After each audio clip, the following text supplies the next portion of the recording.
pour continuer à faire tourner votre entreprise, vous devez trouver de l'argent et vous décidez de braquer votre propre banque.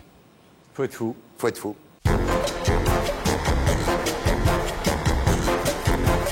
Alors on savait que certains hommes politiques, que certains partis politiques rackettaient les entreprises. Mais ce que vous racontez dans votre livre intitulé « Il ne me reste que l'honneur » aux éditions privées, c'est que certains hommes politiques ou certains partis politiques rackettaient directement les banques. Tout à fait.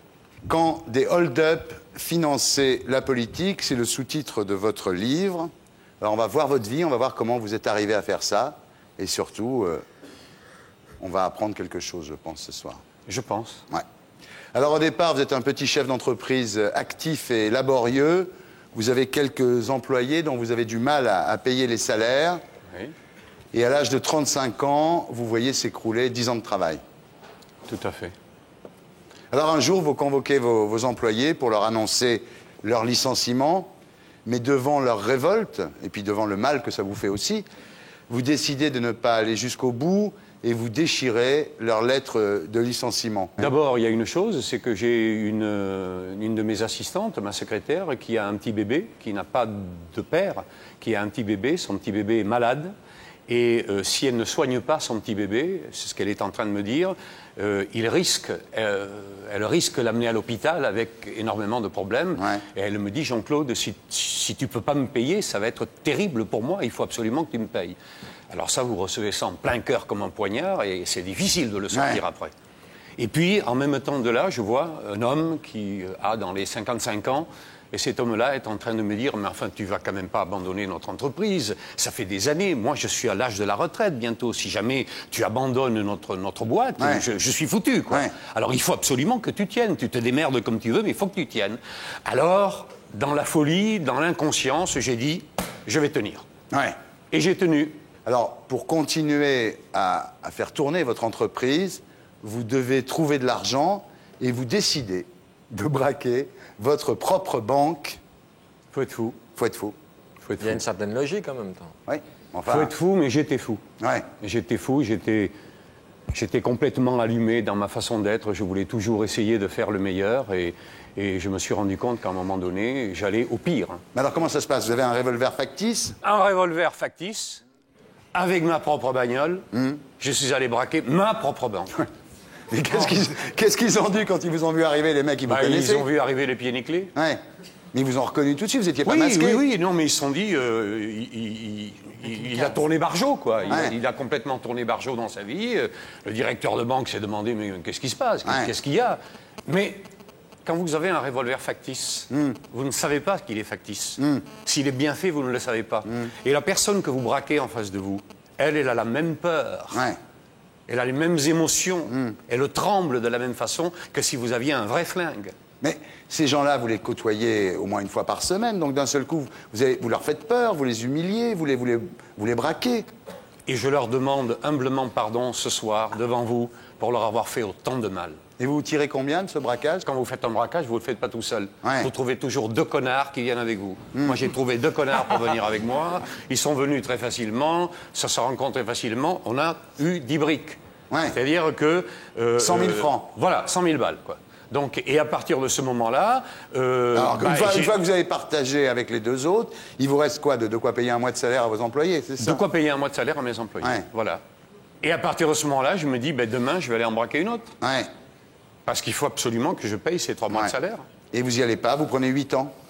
Et c'est-à-dire qu'il a été très facile de me prendre, puisque j'avais à ce moment-là, mon bureau, il était au 72 Champs-Élysées, et les flics sont venus, ils m'ont regardé, ils m'ont dit, c'est toi Jean-Claude Dague? J'ai dit, oui, pourquoi?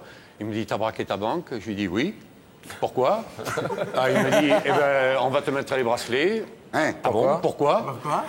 Il me dit, parce que t'as braqué ta banque, et aujourd'hui, tu es devenu un criminel. Ouais. Ah bon? Ouais. Et un criminel, on me met les bracelets. Vous vous retrouvez en prison? Et je me retrouve en prison. Et là, je me rends compte, au fur et à mesure des années qui passent, la déshumanisation d'un homme qui est mis en prison. Ouais. Parce qu'au départ, les prisons, on ne sait pas ce que c'est.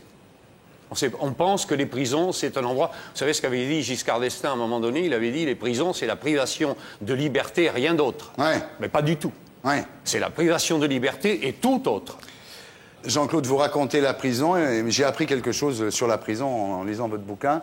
C'est la Jeannette. Je ne savais pas que ça existait. Tu sais ce que c'est une Jeannette? Alors une Jeannette, c'est un vagin artificiel que confectionnent les prisonniers à l'aide d'une serviette éponge, pliée en deux, enfoncée dans un tube de Benko, avec une gaine en plastique et un peu de crème Nivea. Voilà. Et puis, vous trouvez toujours, avec de bons matons, vous trouvez toujours des images porno. Ouais. Donc on met des images porno. La Miricorée, tout ça. C'est-à-dire, oui, la Jeannette, elle est collée avec du scotch. Elle est collée carrément au bas d'une table, à la hauteur même de votre façon de pratiquer, si je puis dire. Et à partir de ce moment-là, ça fait 3 ans que vous n'avez pas une femme, que vous ne savez pas ce que c'est, que vous n'avez pas embrassé qui que ce soit, que, bon, voilà. Donc, à partir de ce moment-là, la folie vous rentre en tête, vous voyez les photos pornographiques qui sont devant vous, et à partir de ce moment-là, vous avez 2 façons. Ou vous vous suicidez, ou vous vous suicidez avec la Jeannette. Et à partir du moment où vous pénétrez la Jeannette, vous êtes mort. Vous êtes sexuellement mort. Parce que, un jour, vous allez sortir de prison. Un jour, vous allez rencontrer une femme, une belle femme.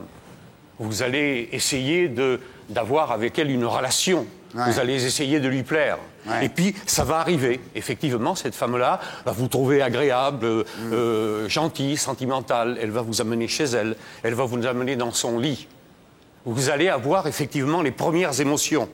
Et au moment où vous allez vous approcher de cette femme, au moment où vous allez, pardonnez-moi, pénétrer cette femme, la Jeannette vous arrive en pleine gueule, et à partir de ce moment-là, c'est le hurlement total, ouais. C'est-à-dire c'est la décomposition totale, et tout le monde se met à hurler, ouais. Et c'est fini. Ouais. Alors vous racontez aussi le QHS de Tarbes, où vous êtes enchaîné jour et nuit pendant 98 jours. Ouais. Et les matons vous pissent dessus.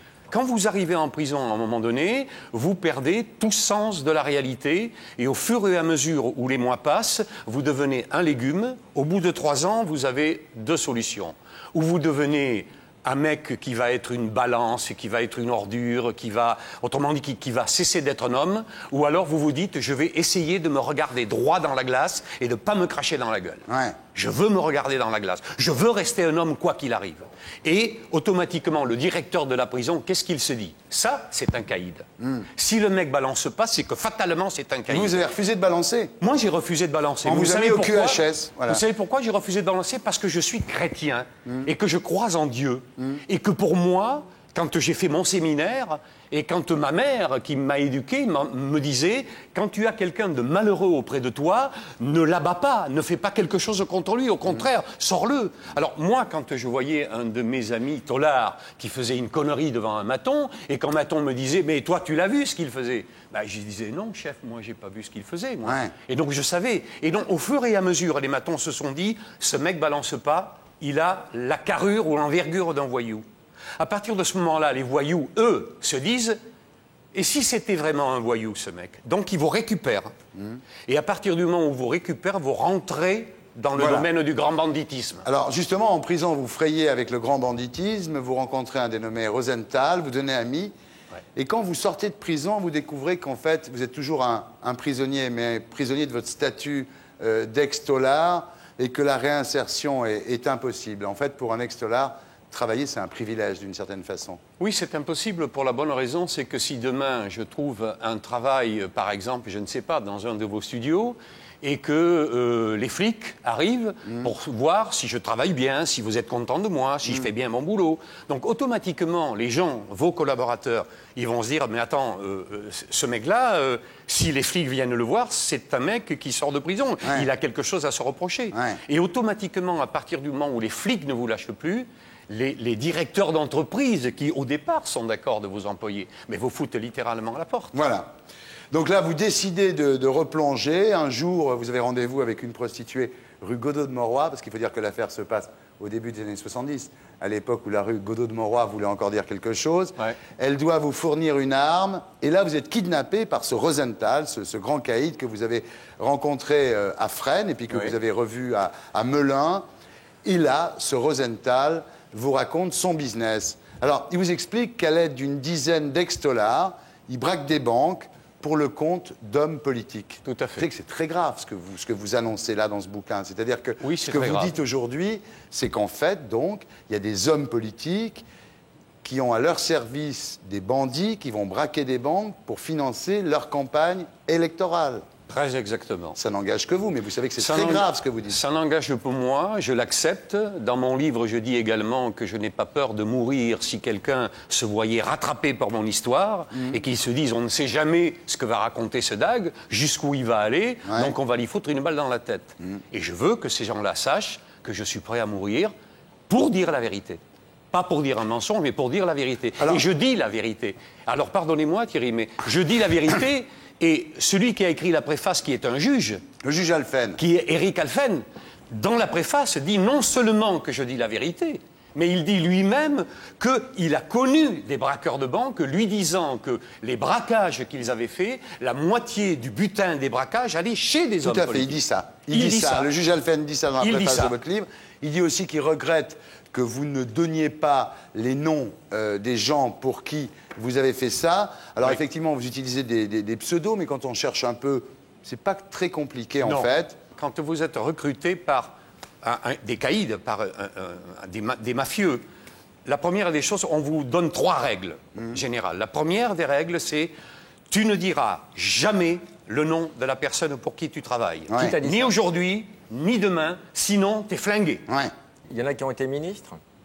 Oui. À droite? Oui. À gauche? Oui. Bien. Alors, le plus fou de votre bouquin, c'est pas tellement ça, c'est que les braquages sont négociés. C'est-à-dire que quand vous pénétrez dans une banque avec vos comparses, le directeur de la banque est au courant.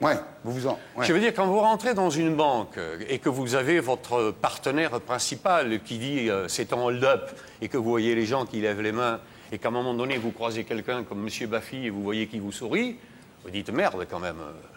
Il me sourit, c'est quand même un petit peu bizarre qu'il me sourit alors que j'ai un flingue ou une mitraillette à la main. Bon. Alors déjà, ensuite vous enfoncez une porte, pas moi, mon partenaire, Rosenthal, enfonce une porte. Là vous voyez quelqu'un qui se lève doucement, c'est le directeur de la banque, ou tout au moins le co-directeur, ou tout au moins l'un des responsables. Et lui il se lève aussi, et à ce moment-là il vous fait comme ça. C'est par là. Ah oui. Alors c'est par là, vous y allez.